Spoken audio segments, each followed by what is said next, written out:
We talk about our test results of the 2020 Toyota Supra.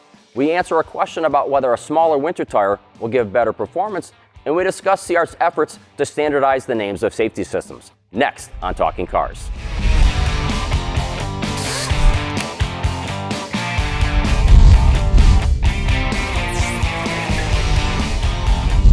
Hi everybody, welcome to another episode. I'm Mike Monticello. I'm Emily Thomas. And I'm Ryan Pizlikowski. So on this episode, we're going to start out by talking about how there's so many different safety systems on cars today, but the naming of those systems by the automakers and by the auto industry in general is quite confusing. You know, some automakers call a system this, others call it that, and so it's tough for consumers to know what they're really getting. And today we're going to specifically talk about ADAS systems, which is Advanced Driver Assistance Systems, things like forward collision warning, automatic emergency braking, lane departure warning, and adaptive cruise control. And, you know, but this actually isn't a new thing, like confusing names for systems. Ryan, you've been testing cars here at CR for a long time. Give us a little background on other systems that have been, you know, one manufacturer calls it this, another calls it something else. Yeah, so one of the earliest systems really under the ADAS umbrella, I would say, would be the stability control. And they've been, every manufacturer had their own name, I think, at one point. I mean, we wrote down a few here: ESC, ESP, VDC, VSC. Right, and how is anyone supposed to know? What does that one mean? different from another? Right. Or? So one of my first cars, I had a 98 BMW 3 Series, and it had DSC, Dynamic Stability Control. And I had a buddy with a Volkswagen that had ESP, and it was like, they're the same? Are they the same? What are that? What is it like? What actually the systems do they function the same? What are they? Right. And it's just confusing. Why is there that many names? And I guess in the early days it made sense because they didn't know where this was going. But now it's almost every car has something now. Right. And if they could just make these names the same, right, or at least keep them the same, so we know what the heck they are. Right. Like everyone today now knows what ABS or anti-lock brakes are, and for the most part, electronic stability control is called electronic stability control. But these more advanced but it took a long time for that to happen. It did take a long time. But all these new systems, take blind spot warning, right? Like Honda calls blind spot warning blind spot information system. Toyota calls it blind spot monitor, and some GM vehicles call it lane change alert. So I mean, it can be very confusing, and even that same manufacturer could call it a different name between what they say at their dealership. What's on their website, or even what's in their owner's manual. So it's just for the sake of it. It's almost as if automakers are creating their own name when they know they all do the same thing. Right. And it's just so they can have their own stamp on things. But that makes it really hard for consumers to know if they're getting the same safety. But does it actually do the same thing? For the sake of comparison, why let's have the same name? So when you're choosing between two cars and they have two different names for the same system, it's confusing. Maybe one does it a little better than the other, but there's no way for the consumer to know. So just as an example of how prevalent these ADAS systems are today, 93% of new vehicles today offer at least one advanced driver assistance system.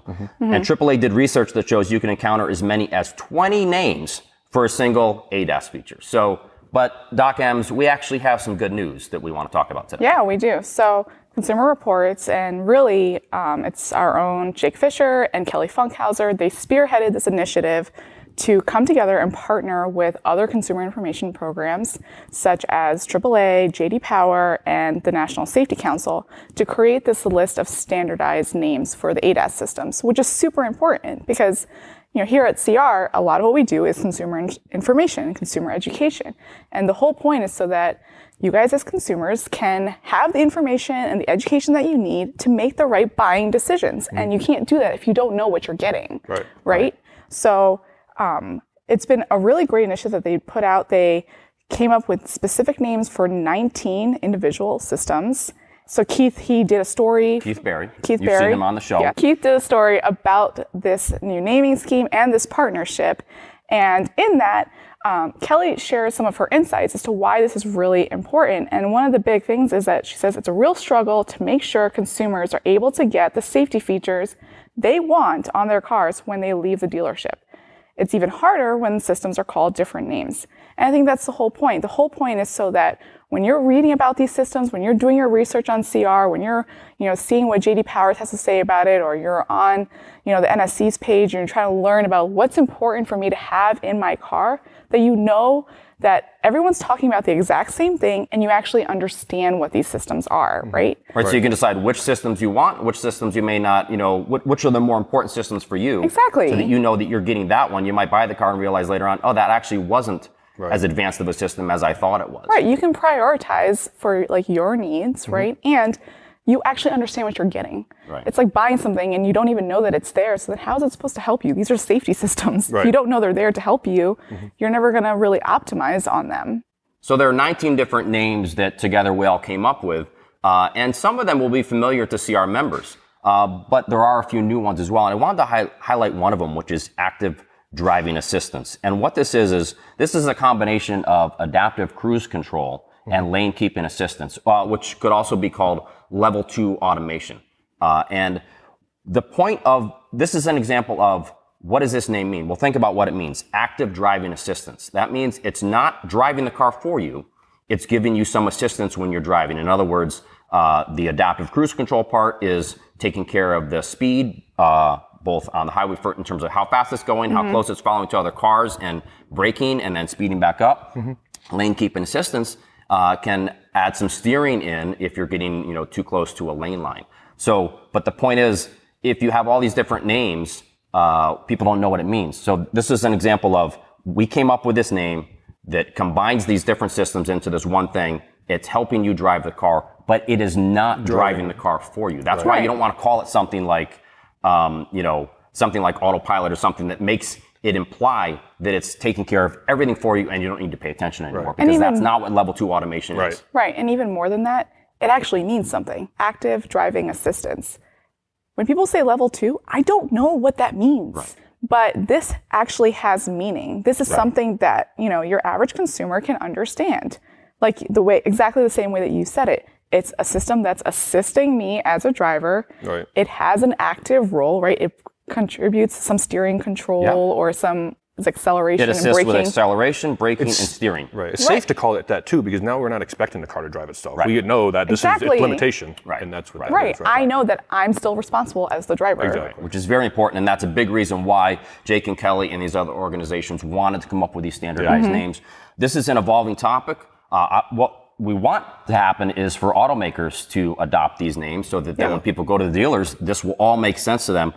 And this is an evolving topic because there's going to be new systems coming out. So this list of 19 is going to grow and is going to be refined as well over time. And, you can check out the story that Keith Berry wrote on consumerreports.org. Yeah. And of course, we have lots of information about ADAS systems up on our website. So, great work by Kelly and Jake, though. That was fantastic. Excellent. Really good. So now we're going to move on to This Week at the Track, which is always my favorite section because we get to talk about the fun cars that we drive.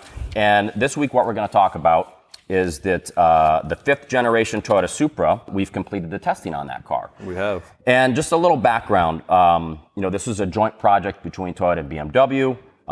It shares a platform. It's shared with the BMW Z4.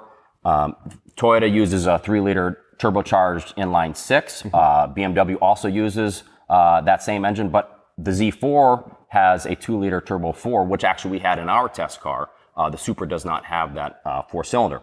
So the Supra has 335 horsepower and 8-speed automatic transmission. It's basically a BMW engine, and that's one of the big things with this car. It's a BMW engine. There's no manual transmission. The Supra and Z4 look very different from each other.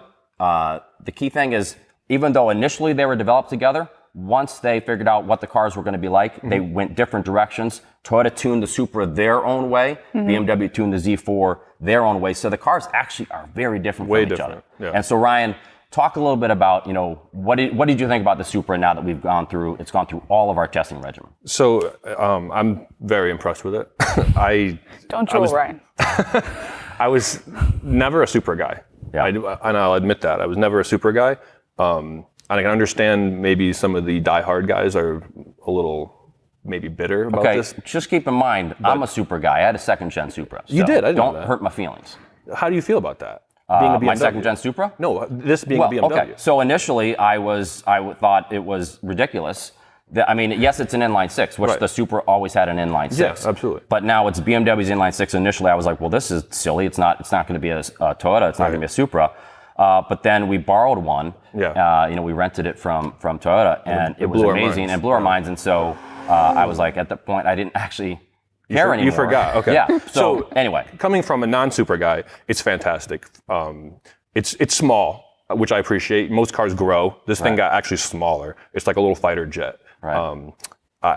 I enjoy that powertrain from the BMWs, that motor. They've been using that motor for a while. Right. It's incredible. That 8-speed that the Z4 has also. It's fantastic.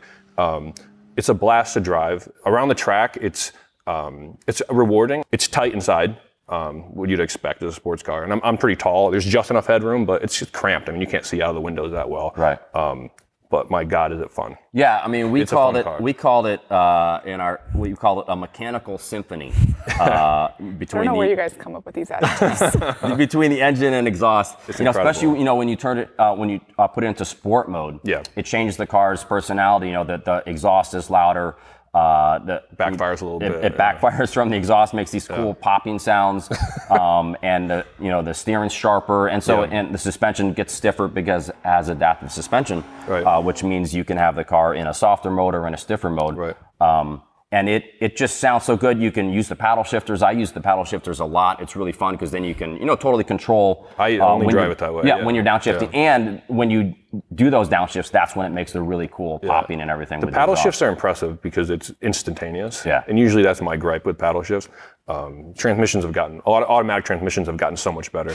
I mean, people are still going to be upset there's no manual. It is a bummer you can't get it that way, but I think when you drive this with the paddles, you will be blown away. Right, I agree. I was kind of upset when Toyota said that they weren't going to have a manual transmission, but then we drove it, and I was like, if there's going to be a car that is okay without a manual, maybe it's this one because it is quick, it's fun to drive, the handling is much better than the Z4 from the perspective that it has a little more body roll, but it is more forgiving. So the Z4, once if you start losing the rear end around the racetrack, it's not simple to bring it back. The Supra is much easier to control. Right. The ride is more comfortable than in the Z4. Like you said, there are some issues. It's very hard to see out of. It's got some visibility issues. Sometimes you feel like you have to look up and over that long hood. Right. The interior has a lot of elements of a BMW, so you're kind of like, it doesn't feel as super special as maybe it should. Yeah. But in some ways, it has the iDrive system, which works pretty well. So, you can tell Ryan and I are really into this car, but Doc Ems, are you maybe not as enthused about it as we are? I would say that I just have a different perspective than you guys do. I'm definitely grateful that it's an automatic. Okay. I know that's sad for you, but as you well know, since you're my driving teacher, I can't drive stick. So you need to get up on those lessons. No, you can. You're just not as adept as it as you want to be. I think I got in and out of the parking lot. That's about it. So, but my perspective is really looking at, I do the child seat fits for the test vehicles. And so I look at whether or not you can transport your child safely. And yes, we even do that in the Supra.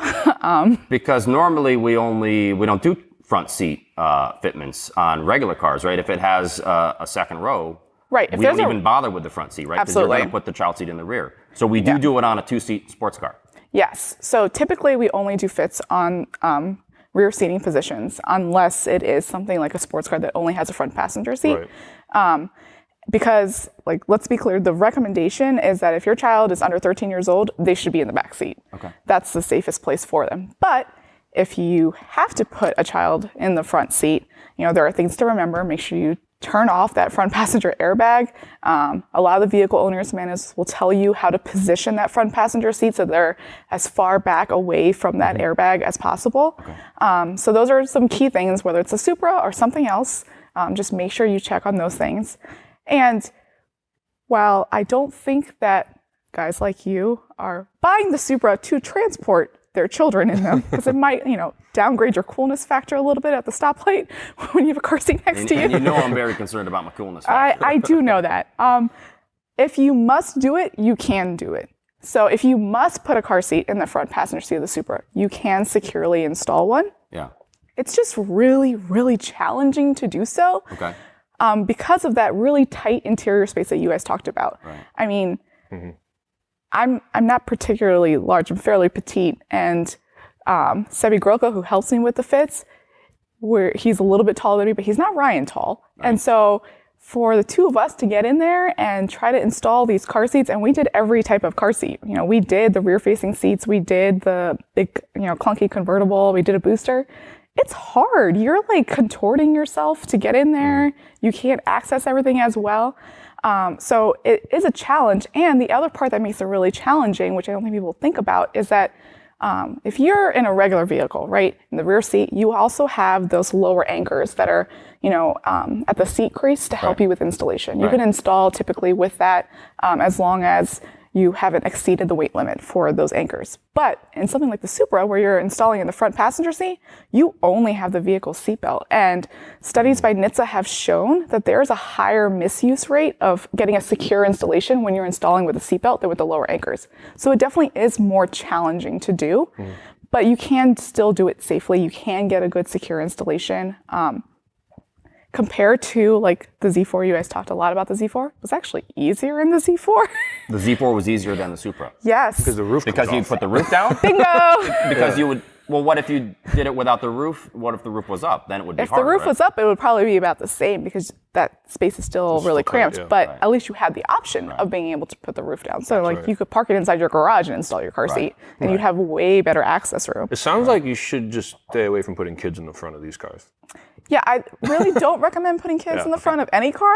But again, if for whatever reason it's suddenly your day to do daycare pickup or something, you can do it. Right.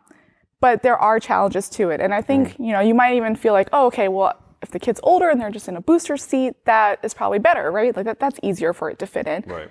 But the styling of those seats, those contours are really hot. The styling of the Supra seats. Yes, the Supra front passenger seat, and I imagine it's the same on the driver's side. Same seat. Right?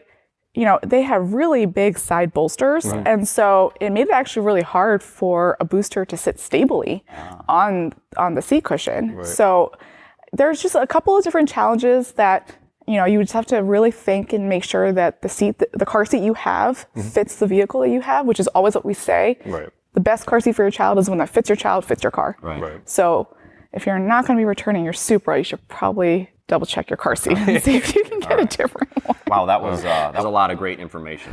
Well, as you can tell, Ryan and I had a great time driving this car, and Doc M's did some really good in-depth child seat fitment on the car. We have a lot more information on cr.org, so please go check that out. All right, so now we're going to move on to audience questions. Don't forget to text those questions, comments, and 30-second video clips to TalkingCars@iCloud.com. So the first question today comes from Will. And Will says, recently I was doing research on small SUVs and saw that a number had received poor and marginal scores in the IIHS front overlap test, but both were still considered top safety picks. The cars were all recommended by CR. Am I putting too much emphasis on this category? Would these results affect your decision when choosing a car for your family? So, Doc Ems, you're one of our safety experts here at CR, so what do you have to say to Will?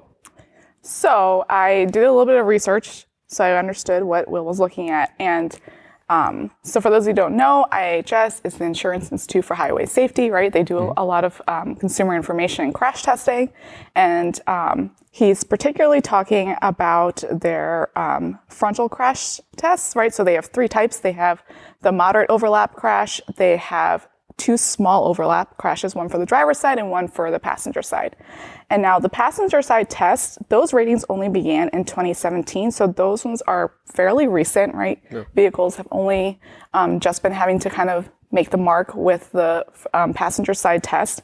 And I think as a result of that, those tests are all weighted a little bit differently. As they introduce new tests, right, they're not going to necessarily keep it the same weight as the tests that have been in the mix for a really long time. And so if you're looking at the top safety picks prior to 2019, it's true. You might see a top safety pick that has a poor or a marginal for their passenger side small overlap test. But again, that's because the manufacturers were only just having to, meet this new test. So they weren't necessarily prepared yet. They are improving their vehicles. So like a lot of the, if you look now at the 2019's top safety picks, that's no longer there. So now in order to be a 2019 top safety pick, you have to have at least an acceptable in your passenger side test. You can no longer get by with a poor marginal. Right. So because the test was just starting to come out that time, again, CR does take into account these crash tests into our overall score. If the test does poorly, it's a deduction off of the overall score. But again, not all crash tests are created equal, so they're not all weighted equally, right? Small overlapped crashes are approximately 6% of all frontal crashes. So it's a really small scenario, right? It's a small percentage of real world experiences. However, the point of that test is to expose the vulnerabilities in the vehicle, in their crash management and the vehicle frame. And so what I would say to this person is, you got to think about what's best for your family, right? If this is going to be the car that's just for you or your spouse as a commuter vehicle, and you don't plan on having anybody else in the vehicle with you, right? Then perhaps it's okay for you to get a car that has a poor or marginal on the passenger side. You won't see any that are top safety picks that have a poor marginal on the driver's side test. But if this is going to be your family car, if this is the one that you guys are road tripping on, and you're taking the kids everywhere in them and all of that, then I would probably shy away from that, because that means that your spouse, or if you have a child that's older than 13, they're going to be the one that's in the front passenger seat. And even if it is only a small percentage of crashes, we don't get to pick our crash, right? Like we never know what's going to happen when we're out on the road. And so you really want the vehicle that's safest for you, your family, in as many scenarios as possible. So I would shy away from those if you're using this for a family vehicle, or look at newer model years where now the manufacturers have redesigned the vehicles so that they do perform well in this passenger side test. Great answer. Hopefully that helps you out. Question number 2 comes from Phil in Portland, Oregon. Are the engines in hybrid vehicles designed differently than ones in standard cars? I have noticed many hybrids, especially plug-ins, will turn on the engine after you reach a certain throttle position, meaning the engine goes from very cold to a high load in a fraction of a second. How do you design an engine so that kind of thing doesn't destroy it? So Ryan, you're one of the more mechanical guys around the office. What do you have to say about this? So, as far as the engine in a hybrid car versus a regular gasoline engine in a regular car, assuming they're both new, technology is pretty much the same. I mean, there's nothing majorly different. The starters might be a little different just because they're turning them on and off. Between those internal combustion engines. But in terms of the technology of getting oil to the valve train and lubing it up, and that's really what he's getting at here, it's the same. And modern oil, the modern oiling systems in these engines is very quick. The oil's way higher quality, it's thinner. It gets there almost instantly. Now, if you were starting that car, if it was that hybrid was being started in, say, really, really cold temperatures, right? The engine's probably going to turn on initially anyway, right. And it's going to warm up somewhat. Also, a regular engine, when you turn on a car and it's cold, it actually goes to a high idle anyway, so it gets kicks up right away. But it's almost instantaneous. They say, there's an old saying, the worst thing you can do for an engine is start it, right? Yeah. But we have to start it at some point. It sounds weird, but it's true. But the because your point being that the oil has all drained down out of the engine, and so when you first turn it on, it's not being fully lubricated the way it needs to be. That's right. And some of these, there is technology in some of these engines now where it is holding some of the oil up a little bit higher in the engine. It's just, I think the big thing is it gets there quickly now. So you start an engine within a couple seconds, it's lubed up again.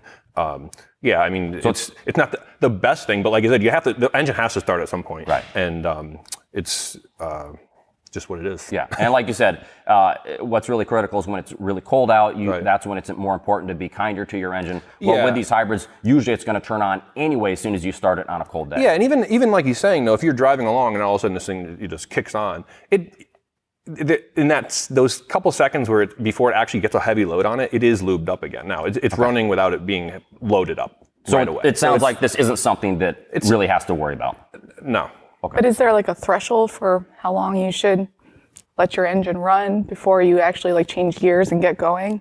Well, I mean, if you want to be nice to it, I give it give it 10 seconds when you start the thing. But like he's saying, in a hybrid, you don't really have that choice. But this motor can kick on whenever it wants. Yeah, because you could have left the parking lot just with pure electric mode, and then you floor the throttle pedal. I could speak, and then suddenly the gas engine turns on like that. That's what he's talking about. So, yeah. But it sounds like it should be okay. Yeah, anyway. But as far as his question though, the engines are between a hybrid and a regular gasoline car. mean, they're both gasoline, I guess, but those engines are pretty much designed the same way. There's nothing overly special about the hybrid that makes it different. So. Okay, cool. Okay, next question is from Henry from Maryland. If a car has a sunroof and you crack it open, would that help reduce the interior temperature? Since hot air rises, would it allow the hotter air to escape out the sunroof, therefore lowering the temperature inside? Doc Ems, you've done some interior testing here at CR. What do you have to say about that? I know we've talked about, you know, how much the temperature goes up inside a car related to kids being left in a car. What about, you know, using the sunroof as a way to cool in it? Yeah, so I think it's actually counterintuitive. It's pretty much the same as if you were to crack one of your side windows. If you think about it, a crack in the window on the side of the vehicle is not that much farther down into the vehicle than the sunroof where it's up in the headliner, right? So you're not that little bit of space is not going to make much of a difference. And really, opening up your sunroof at all is going to just have more glass exposure on the vehicle. So the way that these cars heat up is because through all the different glass surfaces, right, the sunlight is emitting into the vehicle, heating up all the interior surfaces. Like a greenhouse. Exactly. It's creating this greenhouse effect, and that those heated surfaces are now heating the air, right? And so if you have the sunroof open, and I'm not saying like, you know, it's wide open, you're cracking it just a little bit, that glass still though is exposed. That's just one more glass surface that sunlight can be hitting, and, you know, it can be heating up the vehicle. So all of this interior heat isn't suddenly going to just start leaving the vehicle? No. So, I mean, we've done our own vehicle testing, temperature testing, and saw that cracking a window maybe only made a couple of degrees of difference versus a non-cracked window vehicle. And it's certainly not enough to make it a safe environment for a child or a pet or anybody. And so I don't think that this question basically just tells me that the important thing for you to know is that under no circumstance, despite what you think you may be doing to help make the car safer for somebody, if you leave them in there, it's not. Right. Don't ever do it. Like if the interior temperature in the testing, you know, it got close to 110 degrees inside the cars, and you know, that wasn't even a really hot day. So if you were to crack the sunroof or crack the side windows, so it goes from, you know, 110 to, you know, 107, 108. That's still dangerously even if hot, it reduces right? it, it's still dangerous temperatures. Right. Exactly. The point, right. Exactly. So it's never going to be enough to make it where it's not a dangerous situation for a child or a pet, and especially children, because they heat up 3 to 5 times faster than we do, and their bodies can't. Than adults, right? And their bodies can't efficiently cool down, and that's really what makes it so dangerous. All right. So the sunroof is not gonna have a immediate effect on cooling the car. No. Okay. All right. Next question is from Brian from Ottawa. I currently have 18-inch 3-season tires on my 2019 Honda CR-V. We get an average of 88 inches of snow here, so I definitely need winter tires. Would it be better for me to get an 18-inch or 17-inch set? I've heard 17s give better traction in the snow, but also that the only advantage is a lower cost. I would appreciate your advice. Ryan, you're one of our chief tire testers here at CR, besides being a car tester. What do you have to say for Brian? We generally say stick with the same type and size that came on your vehicle, but we are also huge advocates for snow tires and or winter tires. And he lives in Ottawa, so he definitely wants some snow tires up there. So if you're going to go to a snow tire, I would say it's really only going to save you money going from an 18 to a 17, because what's happening is I'll just throw an example size out there. Say you have a 225 45 18. Yep.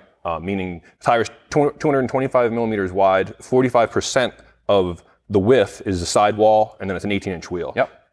If you went to a 17-inch size, you would go to a 225 50 R17. So that would be still the same width. Yep. A little bit taller sidewall because now the rim is a little smaller. Yep. But you're keeping the overall diameter the same, which is key. You have to do that. Okay. And you want to keep the same width.